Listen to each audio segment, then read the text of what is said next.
Hello everyone, welcome to my YouTube channel. देखो, आज हम कार्बोनेट्स कंपाउंड का पार्ट 3 पढ़ने वाले हैं। ठीक है, इससे पहले मैंने पार्ट 1 और पार्ट 2 अपलोड कर दिया है, जिसके अंदर मैंने तुम्हें जनरल इंट्रोडक्शन दिया था, कुछ टर्मिनोलॉजीज एक्सप्लेन करी थी, और सेकंड पार्ट के अंदर मैंने तुम्हें मॉलिक्यूल का फॉर्मेशन बता दिया था। ठीक है, आज हम पढ़ने वाले हैं वर्सेटाइल नेचर ऑफ कार्बन।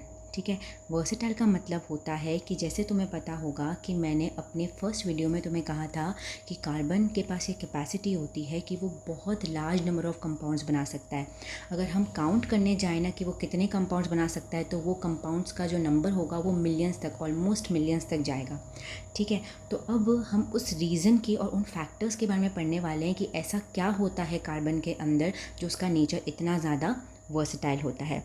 ठीक है, carbon has the capacity to form large number of stable compounds as compare to any other elements in the whole periodic table. हमारे पीरियोडिक टेबल के अंदर जो अपन ने 9th स्टैंडर्ड में पढ़ रखी है, मैंडलीज और ये सब, ठीक है, मैंडल्स पीरियोडिक टेबल वगैरह सब पढ़ रखा है। ठीक है, तो उसमें बोला है कि अपन जानते हैं कि 116 एलिमेंट्स होते हैं। ठीक है, लेकिन उन सभी एलिमेंट्स में ऐसा कार्बन के पास ही कैपेसिटी है कि वो बहुत सारे कंपाउंड्स बना सके, और जितने भी कार्बन कंपाउंड्स बनाता है वो सारे के सारे कैसे बनाता है, स्टेबल बनाता है। ये सबसे इसका स्टार पॉइंट है, ये सबसे ज़्यादा इसका स्टेबल पॉइंट है कि भाई इतने कंपाउंड्स बना रहा है, मिलियंस में बना रहा है और इतने बड़े बड़े बना रहा है, फिर भी वो सारे के सारे क्या है, स्टेबल है। ठीक है, हम उनकी स्टडी कर सकते हैं। ठीक है, the number almost goes to the millions तक जाता है उनका नंबर। ठीक है, इतने ज़्यादा वो कंपाउंड्स बनाता है। तो क्वेश्चन ये आता है कि why only carbon has this capacity. ऐसी क्या स्पेशल प्रॉपर्टी है कार्बन के पास जो दूसरे एलिमेंट्स के पास नहीं है। ठीक है, तो वो जो दो प्रॉपर्टीज़ हैं उसमें सबसे पहली जो प्रॉपर्टी है वो है कैटिनेशन की। देखो, कैटिनेशन जो है ना वो एक प्रॉपर्टी है, और इसके ऊपर यूजुअली क्या होता है कि हमारे बोर्ड्स के अंदर क्वेश्चंस डायरेक्टली भी बनते हैं और उन फैक्टर्स पे भी क्वेश्चन बनते हैं, तो ये चीज़ समझनी बहुत इंपॉर्टेंट है। कैटिनेशन एक कार्बन की प्रॉपर्टी है जिसकी मदद से क्या होता है, जिसकी वजह से क्या होता है, जो कार्बन है ना वो अपने ही दूसरे कार्बन एटम्स के साथ क्या बना देता है, बॉन्ड्स बना सकता है। ठीक है, इसका मतलब ये है कि जैसे सपोज़ करो ये एक कार्बन है, ये 2 3 4 5 6 मैंने बनाए। ठीक है, तो इसके पास ये टेंडेंसी होती है कि ये सारे कार्बन एटम्स के साथ लिंक कर जाए, और ऐसा नहीं कि 6 कार्बन ही लिंक करेंगे, और नंबर ऑफ कार्बन्स भी वो एडअप कर सकता है। 60 कार्बन के एटम्स एक साथ लिंक कर सकता है, 70 भी कर सकता है। ठीक है, और इससे सिंपल एक मैं बात बताऊं जो अपन है ना लोअर क्लासेस में भी पढ़ते आ रहे हैं, अपना ग्लूकोज का मॉलिक्यूल जिसमें C6H12O6 था। ठीक है, इसमें देखो 6 कार्बन के एटम्स हैं। ठीक है, जो अपन जितने भी मतलब जैसे अपन पॉलीथीन यूज़ करते हैं अपने डे टू डे लाइफ के अंदर, वो भी एक कार्बन का ही कंपाउंड है, वो भी एक कार्बन का ही मॉलिक्यूल है। ठीक है, एक बहुत ही कॉम्प्लेक्स मॉलिक्यूल है। ठीक है, तो कैटिनेशन का मतलब यही होता है कि कार्बन के पास ये टेंडेंसी है कि वो अपने ही कार्बन एटम्स के साथ क्या कर सके, जुड़ता चला जाए और एक बहुत बड़ा कंपाउंड और बहुत ही स्टेबल कंपाउंड बना सके। अब नेक्स्ट मैंने ये लिखा है कि जो कार्बन एटम है वो दूसरे कार्बन एटम के साथ जो लिंक होता है वो अलग अलग तरीके के बॉन्ड से हो सकता है। इसका मतलब ये है कि सिंगल बॉन्ड से भी हो सकता है, डबल बॉन्ड से भी हो सकता है, और ट्रिपल बॉन्ड से भी हो सकता है। अब ये जो 3 टर्म्स है ये तुम्हें पता होनी चाहिए। देखो, पार्ट 2 के अंदर मैंने एक हाइड्रोजन का मॉलिक्यूल बनाया था, एक ऑक्सीजन का मॉलिक्यूल बनाया था, और एक मैंने नाइट्रोजन का मॉलिक्यूल बनाया था। ठीक है, अब तुम देखो यहाँ पर तुम जो देख पा रहे हो, जो सबसे बेसिक डिफरेंस जो विजिबल है वो यही है कि भाई जो 2 हाइड्रोजन एटम है वो यहाँ से एक बॉन्ड से लिंक्ड है, मतलब यहाँ पे 2 इलेक्ट्रॉन पेयर्स हैं, 2 इलेक्ट्रॉन्स हैं, पेयर एक है और नंबर ऑफ़ इलेक्ट्रॉन 2 है।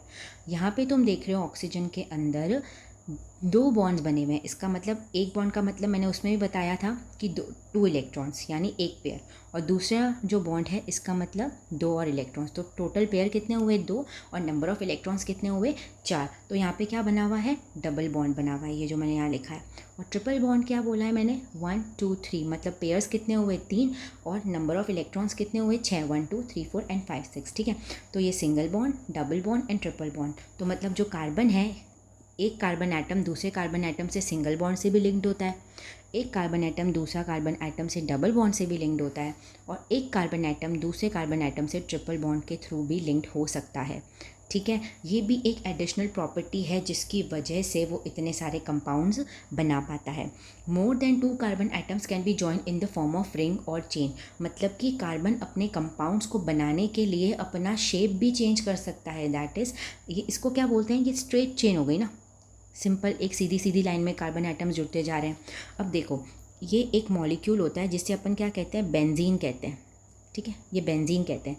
तो ये क्या, ये रिंग लाइक स्ट्रक्चर है। तो इसमें सारे ये जो है ना कार्बन एटम्स ही है, हर कॉर्नर पे क्या होते हैं, कार्बन एटम्स ही होते हैं। तो मतलब कार्बन अपने कंपाउंड्स बनाने के लिए रिंग फॉर्म में भी अरेंज हो जाता है या फिर चेन फॉर्म में भी अरेंज हो जाता है, ताकि वो ज़्यादा से ज़्यादा कंपाउंड्स बना सके। लेकिन ऐसी टेंडेंसी पीरियोडिक टेबल में किसी और एलिमेंट्स के पास नहीं होती है जितना कैपेसिटी कार्बन के पास होती है। ठीक है, नेक्स्ट बात ये आ जाती है, एक टर्म आ जाती है, 2 टर्म्स हैं अपने पास जो अपन को जानना ज़रूरी है ताकि अपन को नोमेनक्लेचर में काम आए। एक होता है सिंगल बॉन्ड, डबल बॉन्ड और ट्रिपल बॉन्ड। ठीक है, 2 तरीके के कंपाउंड्स होते हैं, एक सैचुरेटेड कंपाउंड्स होते हैं और एक अनसैचुरेटेड कंपाउंड्स होते हैं। ठीक है, सैचुरेटेड कंपाउंड्स वो होते हैं ऐसे कंपाउंड्स जिनके अंदर सारे कार्बन एटम्स जो होते हैं वो सिंगल बॉन्डेड लिंक्ड है।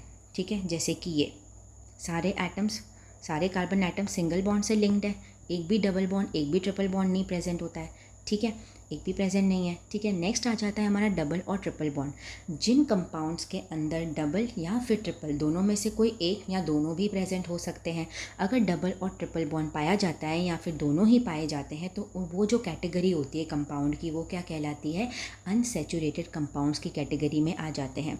मतलब कि सिंगल बॉन्ड वाला एक कैटेगरी बनाता है और डबल और ट्रिपल बॉन्ड वाला जो है वो एक कैटेगरी बनाता है। सिंगल बॉन्डेड कंपाउंड्स जो होते हैं वो सैचुरेटेड कहलाते हैं और जो डबल या ट्रिपल बॉन्डेड कंपाउंड होते हैं वो अनसैचुरेटेड कहलाते हैं। ये कैटेनेशन के साथ ही मैंने एक्सप्लेन कर दिया है तुम्हें।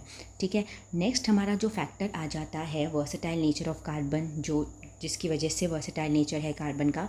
नेक्स्ट आ जाता है, पहला तो कैटेनेशन था, सेकंड ये है कि carbon can form bonds with the other elements like nitrogen, oxygen, chlorine, sulphur, bromine and many more.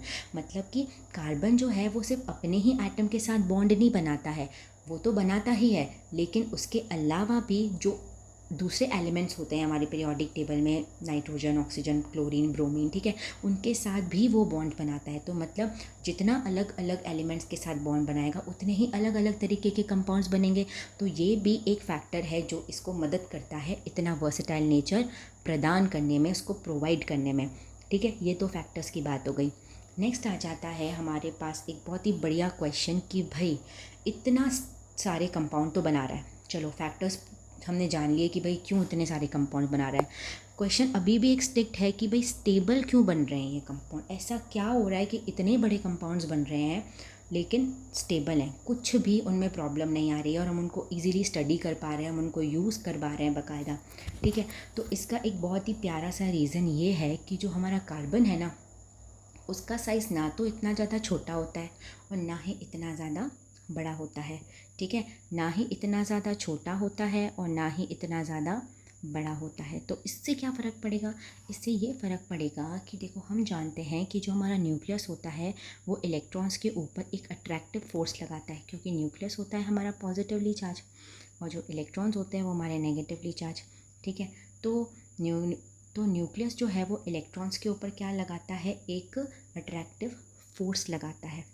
ठीक है, जिसकी वजह से इलेक्ट्रॉन उसके आसपास रिवॉल्व करते रहते हैं और कहीं, ठीक है, इलेक्ट्रॉन्स आसपास रिवॉल्व करते रहते हैं, एक नॉर्मल बैलेंस फोर्स एक्ट करता रहता है। ठीक है, तो होता यूँ है कि जैसे ही कार्बन जो है कंपाउंड्स बनाता है, तो कंपाउंड्स बनाते हैं, जब अपन मॉलिक्यूल्स बना रहे थे तो अपन क्या कर रहे थे, इलेक्ट्रॉन्स की शेयरिंग भी तो करवा रहे थे, उनमें बॉन्डिंग डेवलप कर रहे थे, और जितनी अच्छे से इलेक्ट्रॉन की शेयरिंग हो रही होती है तो उतना ही अच्छा हमारा बॉन्ड बनता है ना। तो क्या होता है कि इसका स्मॉल साइज़ होने की वजह से कोई और अगर कार्बन का एटम या किसी और एलिमेंट का कोई एटम आएगा तो वो अपने इलेक्ट्रॉन्स इसको शेयर करेगा।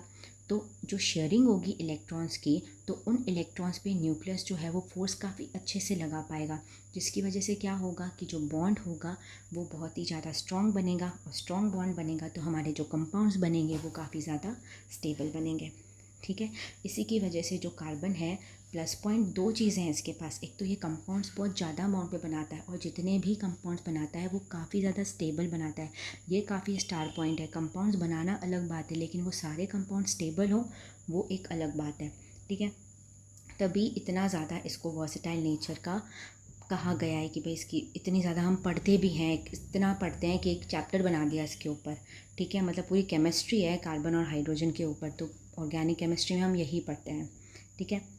तो आज का हमारा topic versatile nature of carbon, I hope आपको समझ में आया होगा। आप प्लीज़ फर्स्ट और सेकंड वीडियो चेक कर लीजिएगा, और नेक्स्ट वीडियो में अपन नोमेनक्लेचर पढ़ने वाले हैं, ठीक है। Thanks for watching.